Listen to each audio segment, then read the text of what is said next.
Welcome to Raising the Flipping Bar, the go-to podcast for aspiring and seasoned real estate investors. I'm your host, Derek Marlin, and I'm the CEO of Elevation. We're a real estate investment company based right here in Denver, Colorado. We'll dive into smart investment strategies, market insights, and essential tips for scaling your real estate ventures.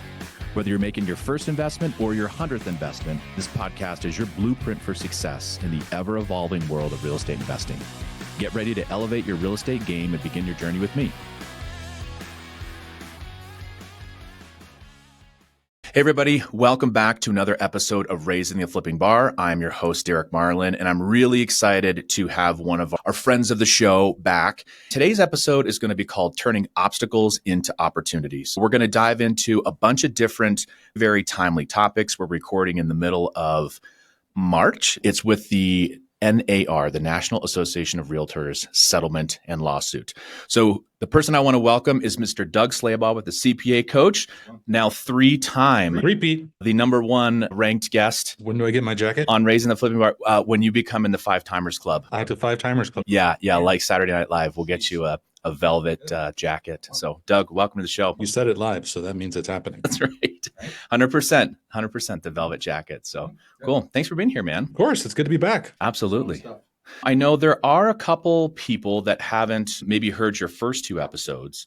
So I want to break it down for our audience. This is the part of our podcast where, we're doing 80% or so real estate investing. But to me, it's really important to do personal development, business strategy, business development, which is obviously your forte and why you're here. But what I would love for you to tell our audience is just give us a little bit of background of who you are and maybe tell us about what the CPA Coach is right now. I'm a CPA. I'm also a professional coach. Been in coaching for better part of a decade. I serve about 60% number crunchers. So like executive accountants, like CFOs, partners in public accounting, soon to be partners or soon to be CFOs. That's my big chunk of the business. And then there's 40% of my business, which is a smattering of everything. Realtors, business owners, entrepreneurs, lawyers, Navy SEALs, just a very diverse group. And it keeps me sharp. I like working with folks besides just number crunchers. And they tend to have some of the similar issues that I have to encounter and deal with most of the time. It's kind of a little bit of a hamster wheel, but I like to shake it up and work with great business owners like you. Well, thank you. I definitely will then bring all the crazy problems, the things that probably would make a CFO or CPA probably cringe, blush, and be worried and lose sleep over. Yeah, 100%. The reason I wanted to really bring you in on this time of year and this episode is to talk about this settlement, because I think, and we'll dive obviously a lot deeper, but people are getting so into the weeds. They're getting so torn up that we have massive shifts that have just been essentially delivered to the real estate industry. The ironic thing about this is I'm the dude that doesn't have a license anyways, so I guess technically I don't have to follow any of this, but we know that it seriously impacts our business, and we're going to talk about the opportunities. I want to change it up just a little bit too. I've got two changes for you because, again, you've already been on twice, so we don't want to make this like standard. The first thing is tell our audience some fun fact about Doug, something unique, something where people would go, wow, that's besides the length of your beard. Like that would be super interesting where people would go, wow, smart finance guy running a consulting business. Tell our audience something different that they would never otherwise think about. A little fun fact. Man, you got me on the spot here. I guess I am probably the only partner that's ever been in public accounting who had a 0.76 GPA his first semester in college. I came in as an engineer. Yeah, I liked math, right? So I'm like, well, engineering, that's where you got to go. My graduating class of high school was like 42, 44, small. I went to Boulder, which was a little bit bigger than that by 20,000 or so. There was a lot of culture that I hadn't experienced growing up in my small community. And so I got to learn a lot of things in a short amount of time, culturally, right? Yeah, I learned about things you can drink and things you can put in your mouth, things that you can do stuff with. I learned about girls and about grades real quick that they didn't matter to me, apparently. Yeah, no, optional. But I got kicked out of CU, actually. After I had my 0.76 that first semester. My dad, as you can imagine, was super excited about that. And the next semester, I got like a 2.2, which was better, right? But I'm still in engineering, still getting my ass kicked. I came out of it with a 1.9, and to stay in school, you had to have a 2. And so CU said, bye-bye. My dad had a choice. He said, well, we're either going to figure this out or I'm going to pull him out of school and we're going to make him work wherever I was going to work, Right. probably construction.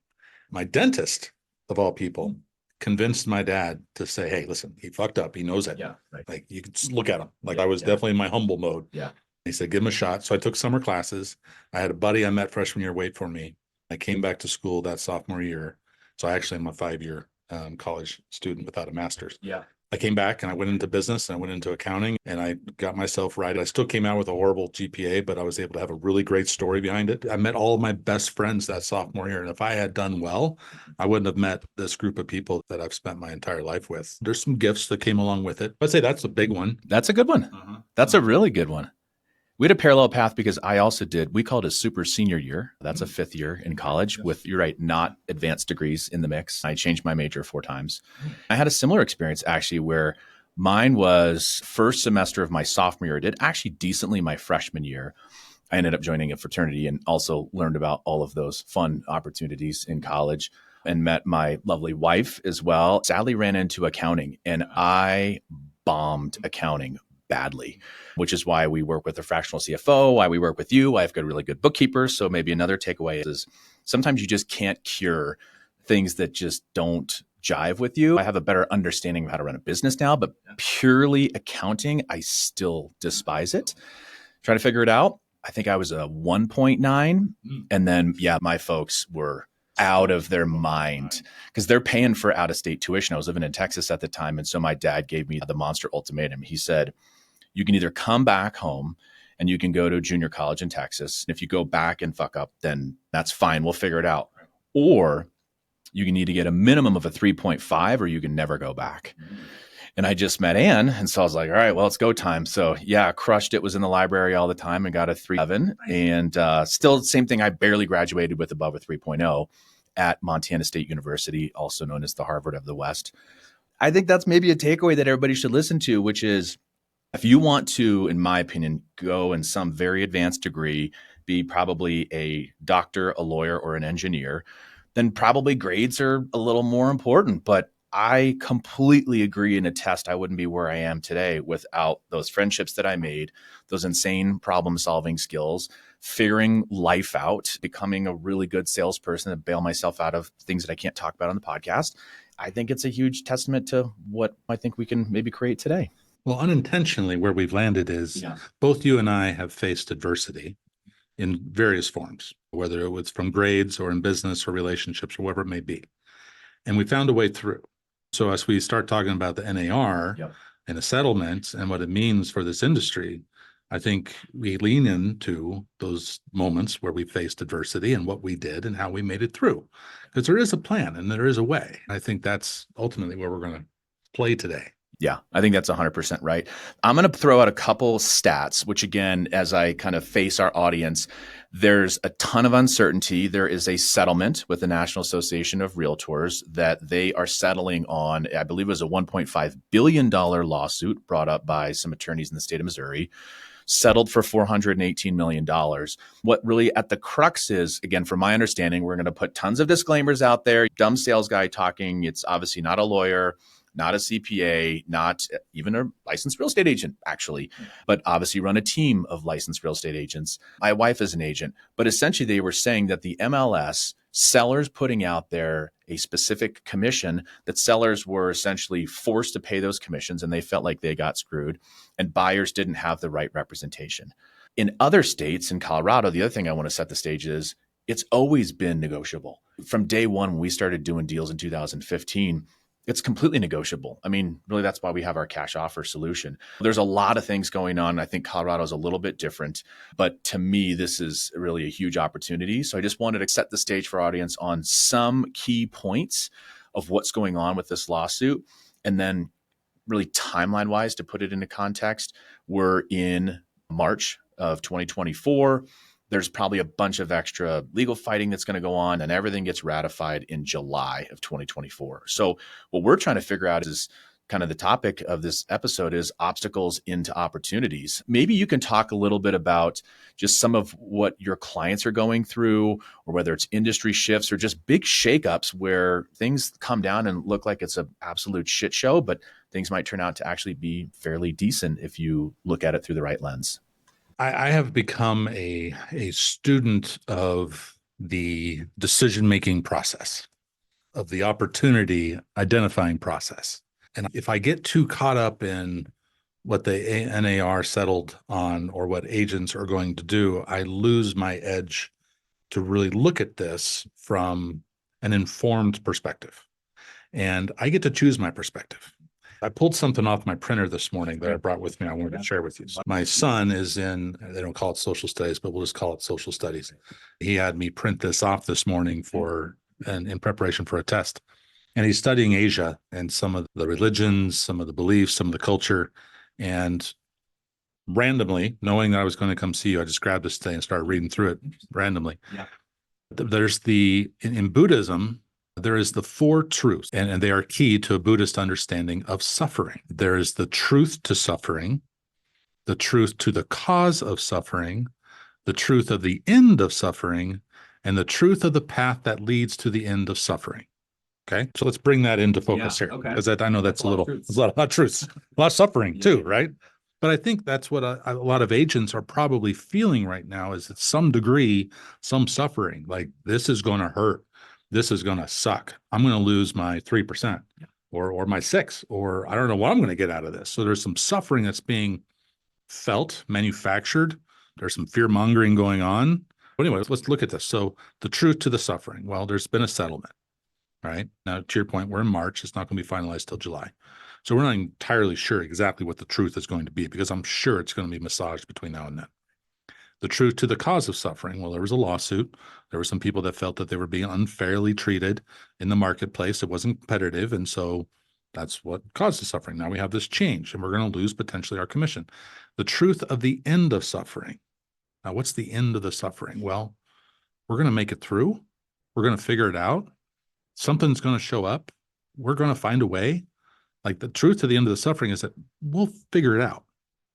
The truth to the path that leads to the end of suffering. Now that's the fun part. Like, how do we create a path forward so that we're not suffering?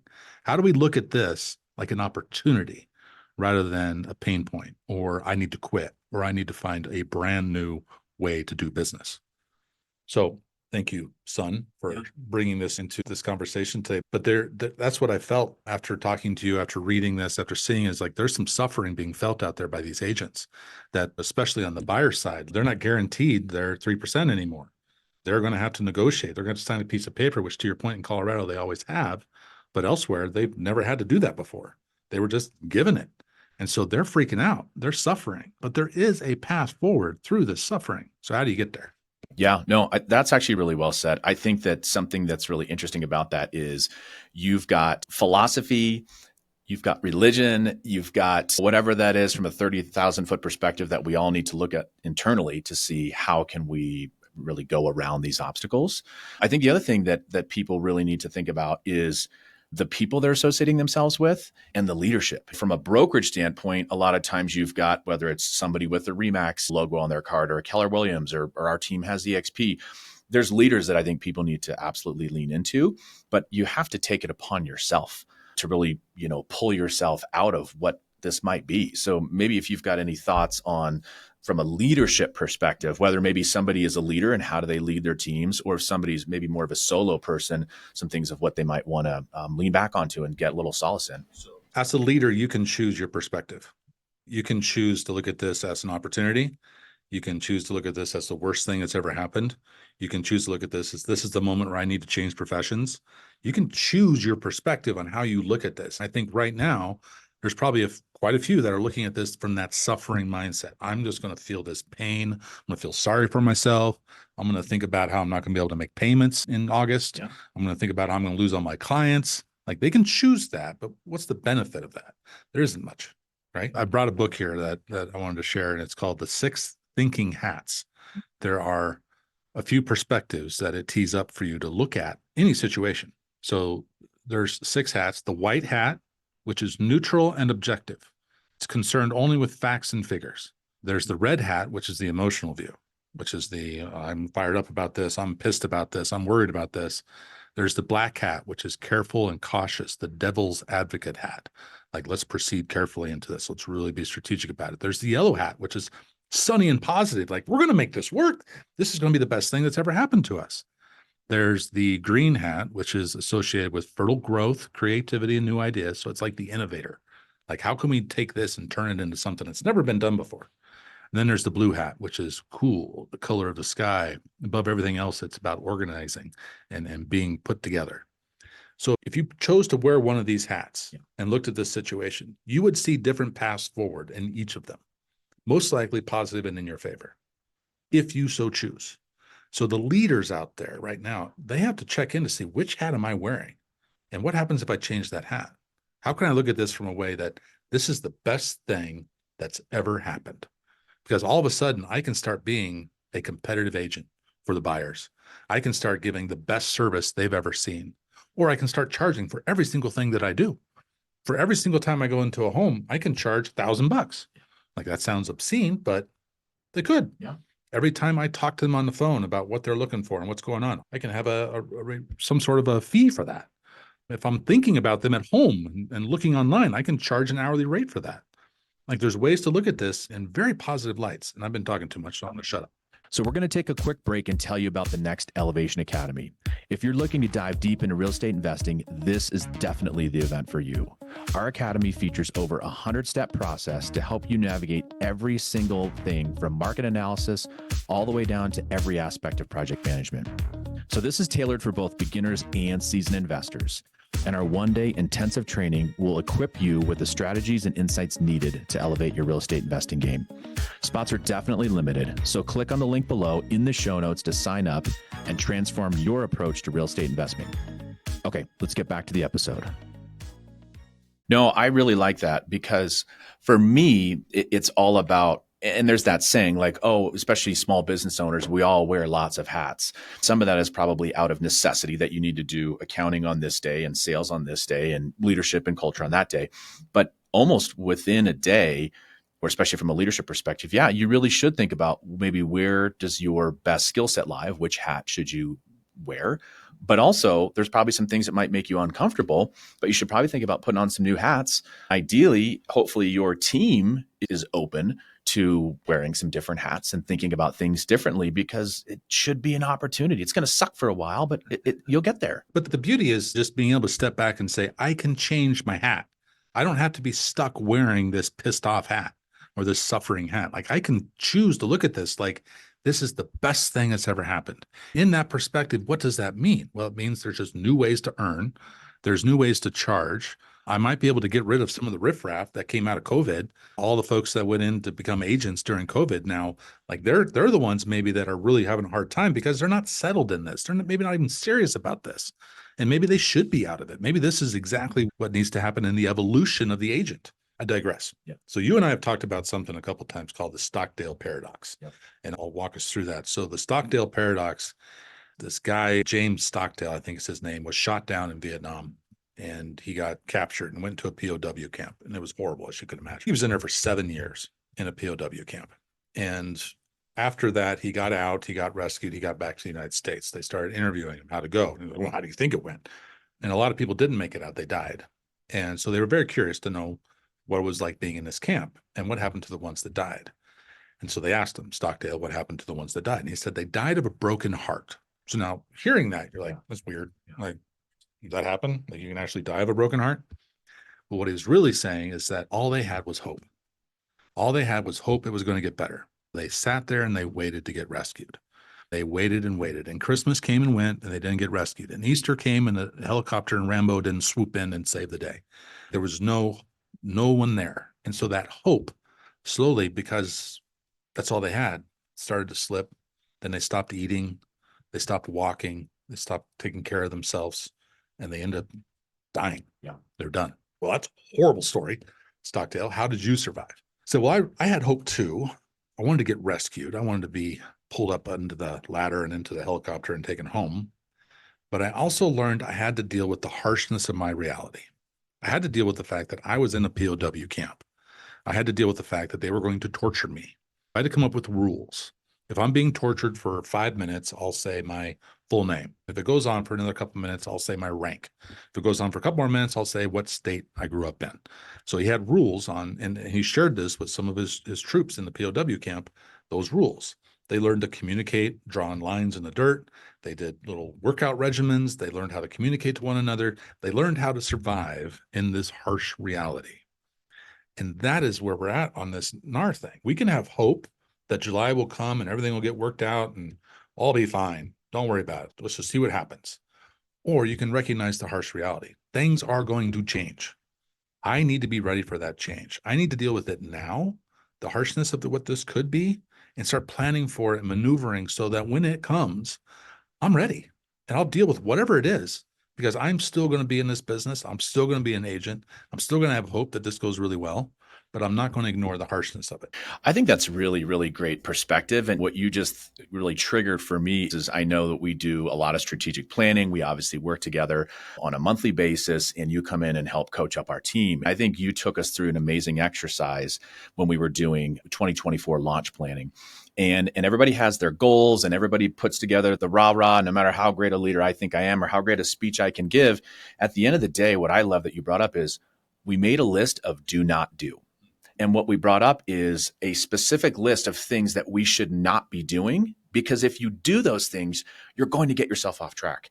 You will not achieve your goals. And so where my mind goes on this one, and we were having dinner over the weekend with some great friends, and there was a really great real estate agent, and she works for a brokerage that leans a little on the higher end side. They live in the hilltop areas. It's obviously a beautiful part of town. She's primarily a buyer's agent. She's about 3 years in. And smart lady comes from oil and gas before that. I know she was freaking out because, to your point, you're just in, you don't have a ton of leadership. You have some experience. You're out there just busting your ass. Where my mind first went to is the amount of effort and energy that she spent showing people houses without agreements, people that would sadly, in my opinion, screw her over and work with another agent, people that would just find out about something, look it up on Zillow, and then try to write an offer by themselves. In my opinion, there's so many things that agents should not be doing, and you brought it up. That's so much time and so much energy and so much effort. Stop doing that. We're a little selfish on the investment side where we're able to actually recruit agents because they are so burnt out on showing 30 homes every week after 5 p.m. on the weekends. That sounds like shit to me. No, thank you. I know some people get energy from it and great. They should lean into that. That's why they're good at it and we're not. But you're right. You got to think of your do not do list. And as a classic buyer's agent, you got to shift your thinking and your paradigm and say, okay, I get all this time back. Now, maybe we think about the old 80-20 rule. That was your 80% crap that you were spending your time on. Now you get all that time back to lean into the 20 that actually makes you money and serves your clients. And from the value perspective, if you look at the value of the agent in the process, like where are they most valuable to their buyer? And really to the Pareto principle, the 80-20, like where can we just focus on that 20, still get paid handsomely for it, right, for the effort that you put out and not have to do all that other crap that you had to do, whether it be showings or just talking or whatever it might be. But this had to happen, maybe not because of this lawsuit, not because of whatever. Maybe it was complacent. This rule has been sitting there for 30 years, right? We just got comfortable in it. All that's going on right now is we're just getting uncomfortable with new and change. But what we should do is consider what that uncomfortable will bring us, which could be a much better experience in your business than you've ever had. I think that's super smart. One of the places that I went to with this is I went to the Stoics. For me, I'm a big reader. I still love to read.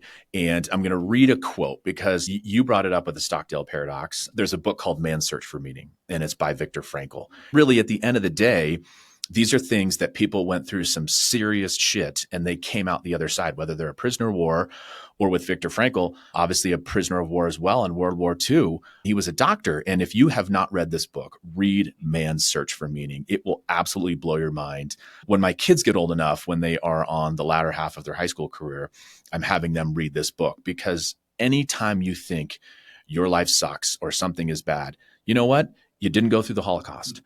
And Viktor Frankl was able to find ways as a doctor to have, to your point, little markers each day to make that little ray of sunshine a good thing. And so I'm going to read you a quote from him. It says, "Man does not simply exist, but always decides what his existence will be, what he will become the next moment." So your Stockdale thing is actually a great parallel because whether it's doing a mini workout inside a prisoner of war camp. Or with Viktor Frankl, it was just literally waking up, not freezing to death, walking to this just terrible breakfast, but at least it was breakfast. Or he was sadly leaned on because he was a psychologist, but they just called it a doctor. And so he was more thrown into the medical side of things. He was at least in a little bit warmer place. He wasn't immediately sent to the gas chamber. These are intense things that we're talking about. But if you can find that little ray of sunshine, and again, I don't want to say we're over exaggerating, but we're talking about heavy things. To me, hopefully it puts it in perspective that a person who was a buyer's agent and was used to making a 2.8 or 3.2% commission, let's reinvent the wheel in how we do stuff. So how does this look in practice? Let's just do a really stupid example. Yeah. Okay. So what's for dinner tonight? Chicken. How do you feel about that? We have chicken a lot, so I'm about it. Yeah. How's your wife feel about it?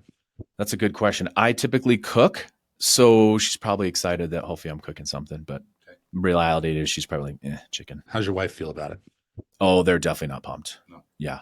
Yeah. They're tired of chicken and just don't want chicken? Yeah. Well, unless it's Cane's, then they would be excited. If it was Cane's, they'd be pumped. If it's me making these amazing homemade fajitas, they're all pissed. What does the kitchen think about you having chicken tonight? The kitchen probably just exists, just there. Well, it's probably wondering like how big of a mess you're going to make. Oh, true. Yeah. Is this going to be a nasty dinner where there's just pots and pans everywhere? Or is this just going to be a couple things and some plates, right? Not a big deal. What about the trash? What's the trash thinking about dinner tonight? It's overloaded. It's overwhelmed. Overwhelmed, right? Well, it's probably wondering like, are you going to give me some bones here? Is this going to be the breast? Are you going to roast a chicken? You might have to deal with a carcass later. There's all these different perspectives around dinner tonight. Okay, now take this settlement. Yeah. Put it in the middle of the table. And that's our meal. Yep. And then consider all the different perspectives around it. What do the buyers think of this? What do the sellers think about this? What do the agents think about this? What does the community think about this? Yeah. What about all the peripheral businesses that serve agents? What are they thinking about this? And then create some of these perspectives from the hat, from our 6 thinking hats. Yeah. Like what does the white, neutral, logical facts and figures think about this? Well, it's just what it is. It's changing. It's a new way of experiencing this.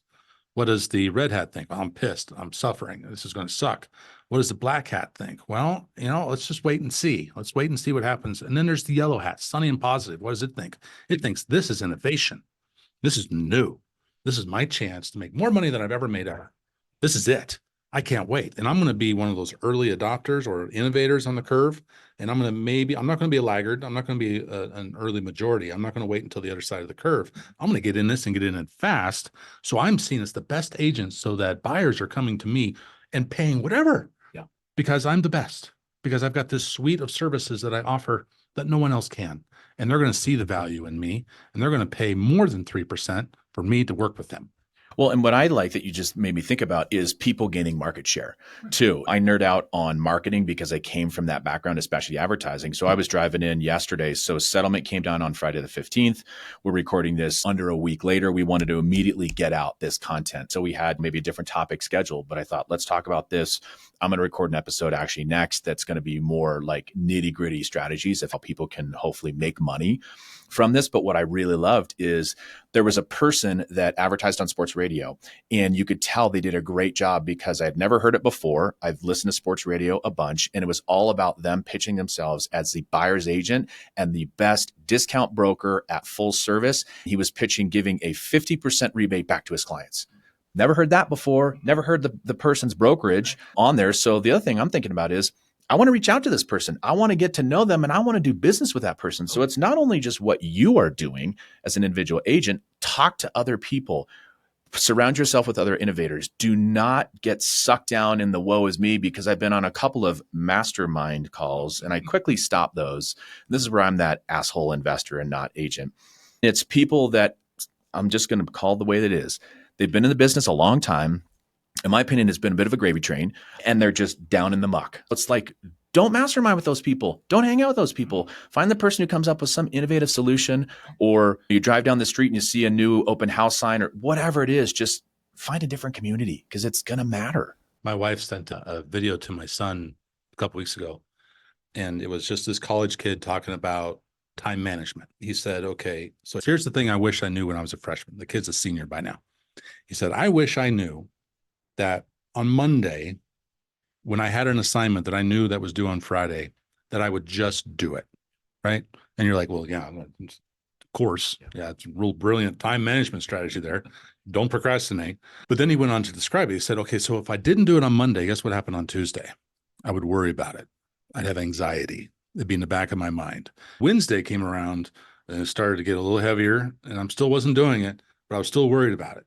And it would take my energy away from being with my friends, with my girlfriend, playing sports, whatever. Like I wasn't present in anything. And then Thursday came and, oh shit, it's due tomorrow. And I'm going to procrastinate probably half the day, worried about it. And then I'm going to hunker down. I'm going to stay up all night long, and I'll hopefully get it turned in something tomorrow. If I had just done it on Monday, I would have enjoyed more time with my friends. I would have played better at sports. I would have laughed more. I would have been happier. I would have had it done, and I wouldn't have had to deal with that anxiety that plagued me. And so looking at something like this and what's going on, you can sit there and you can worry about it for the next 3 or 4 months. You can wait to see what happens and carry that anxiety every day. And every 3% you get between now and then, you could savor it like it's the last 3% you're ever going to get. Or you can start turning your attention to making a difference and doing something about it now by being around people that are making change and are actually looking at this as opportunity, partnering with folks to look at this together in a mastermind. We're all in the same boat. Let's all look at this from different directions. Let's put in the table in the middle this settlement. Let's wear these different hats. Let's look at it positively. What can we do out of this? Let's look at it negatively. Let's look at it logically. Let's look at it with this hope. Let's look at it like this is the best thing ever. Like, let's look at this and let's start removing the anxiety and that energy it sucks and start moving forward on this. I love it. And I want to be sensitive to your time. So I've got two more things that I want to kind of touch on. I brought as you know, I'm definitely a reader. So I brought my book.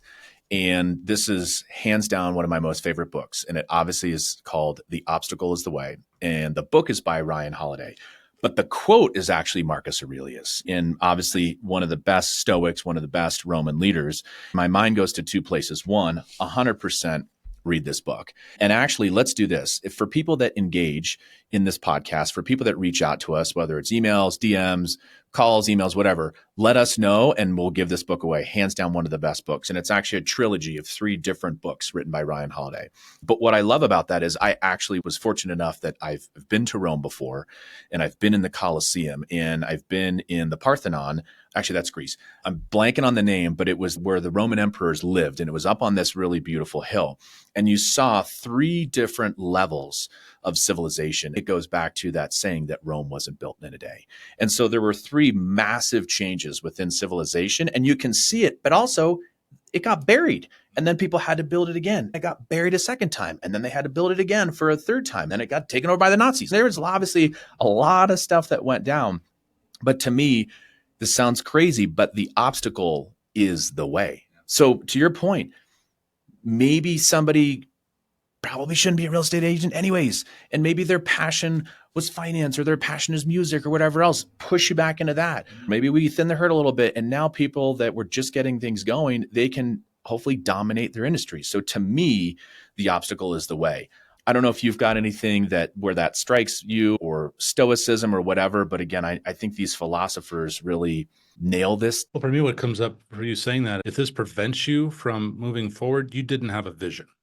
Because if you have a vision, like I want to retire by a certain age, or I want to have this business that's growing, or I want to be whatever you want it to be, if this stops you from getting there, something's wrong. Because the vision stays the same. The vision, how you get there may look different. And this may cause some people to change how they get to their vision, but the vision remains. This is an obstacle. This is something that can be overcome.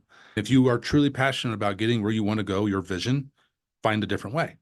It might be a different way in this, or it might be a different way outside of this, but get there. Maybe this is going to sound horrible, but I don't know how many people out there, like my vision was to be an agent making 3%. That's all I wanted to do. That's my purpose in life. I'd challenge that. I'd say that might be how you make money. That might be how you work, but that may not be your vision. Your vision is to use that towards something so that you can get somewhere. You can have something. You can be something. That shouldn't change. This ruling doesn't change that. The settlement doesn't change that vision. It just may change how you get there. Yeah, that's really well said. I'm going to read a quote from Ryan Holiday from this book. And this is a great excerpt. And it says, "We might not be emperors, but the world is still constantly testing us. It asks, are you worthy? Can you get past the things that inevitably fall in your way? Will you stand up and show us what you're made of? As we wrap this up, I'm going to give you a minute or two to think about final thoughts. Maybe it's other tools, it's other books or things that you think can help people rise above this from a 30,000-foot strategic perspective. To me, the obstacle is the way. And again, we're going to record a lot more content on this. We want to continue to build our community, but reach out to us. Let us know what you guys are doing. Let us know what you guys are thinking. Because to me, it's all about how can you best serve your clients? How can we best serve real estate agents? And how can we be better investors and better business owners? And we're going to crush it the rest of this year. Whether they like it or not, that's what I'm telling my staff here in 2 hours, because we've got a sales meeting. And it's all about really telling people, we didn't know it yet, but we were born in 2015 and we were born for this. You just have to look at it differently. There's still going to be crappy days. There'll be days where I'm frustrated and you'll see me maybe not quite so smiley. I won't have my yellow hat on maybe for the first, hour of the morning at the Broadway Collective, but you've got to find a way to get through it. So any other parting thoughts or things that maybe come to mind as we kind of wrap this episode up? I think we've both touched on it a little bit along the way here, and it's gratitude. Just actually practicing gratitude for what you do or don't have. I did say do or don't have, Sure. because it's okay to practice gratitude for what you don't have. I think having, like, even looking at this, and this is going to sound weird, but even looking at this and having gratitude for this settlement. Yeah. How does that sit, right? I don't know what that. Yeah. Well, there probably is a way to find gratitude for this. There's a gift here. Unless you're looking for it, unless you practice gratitude for it, you'll miss it.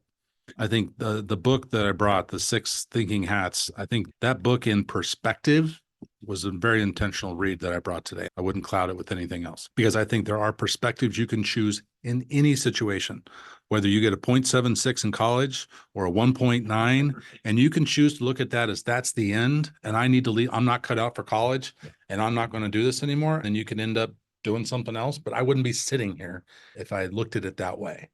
That's, I think, my point is how you look at adversity, how you look at it as opportunity. It will get you somewhere. If you're going to be intentional and if it's where you want to go, wear the right hat. That's where I'd leave it. Thank you for joining us. I would love for you to tell our audience how they can get a hold of you, how they want to follow you. Just let us know how they can get in contact with you. Yeah, they can find me at www.thecpacoach.com or coach.cpa. They can find me on LinkedIn, Doug Slaybaugh. All my information's there, and feel free to reach out. But otherwise, it's been an honor and a pleasure to be here today. And thank you for having me. Absolutely. We will catch you guys on the flip side. Thanks for tuning in to this week's episode of Raising the Flipping Bar. If you found value in our insights and stories, let's keep the conversation going. Connect with me on social media and be sure to share this episode with friends or colleagues who might benefit. Your feedback and reviews help us grow and reach more listeners like you. So please, if you enjoyed this episode, leave us a review. Thanks again to the Elevation Academy for sponsoring today's show. If you're interested in learning more, click the link in the show notes below. And remember, every property tells a story, every deal brings a lesson. Keep reaching for those goals, and we'll catch you on the flip side. Hey, everybody. Thank you so much for listening and watching Raising the Flipping Bar.